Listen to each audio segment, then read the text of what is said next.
ځان ښایسته کول غواړي نو هغه بیا دا طریقه ده چې ته د ایمان په ښایست باندې ځان ښایسته کړي.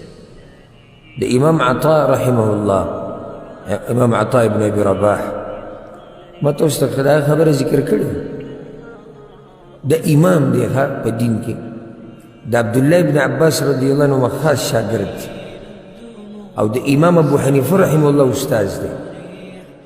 نو استاذ ته وګوره او شاګرد ته وګوره، دی به څنګه سړی وګوره. استاذ عبدالله ابن عباس ته او شاګردان د امام ابو حنیفه په شان دي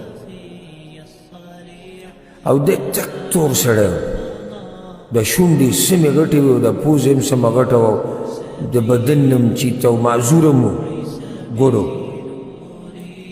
نو مور ته یې ورځ داسې ګیله وکړه چې مور زما دا بدن او لکه خلک یو څه وایي بل څه وایي، هغې ورته وایي بچیو کې دا عیبونه پټول غواړي نو علم وکړه. او سبحان الله علم هغه وکړو، امام د هغه نه جوړ شو.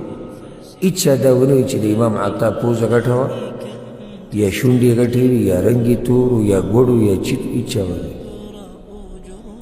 خو که ډېر مال د سره یې که نه او ډېر دروند پوښتن شي او دا کیلې ټول ستا شي او سره د غرونو چې ورسره خواوشا کړي دا هم ستا جایداد شي که نه، بیا هم خلک وایي پوزه یې داسې وه او مخ یې داسې و او ناسته یې داسې وه او پاسته یې داسې وه او دغه دا هر څه دله یادوي. نو دا عیبونه سبحان الله ټول پټ شي چې کله سړی دینداره شي او کله سړی د الله په دین پوه شي. الله دې موږ ته د ایمان دا ښایست نصیب کړي.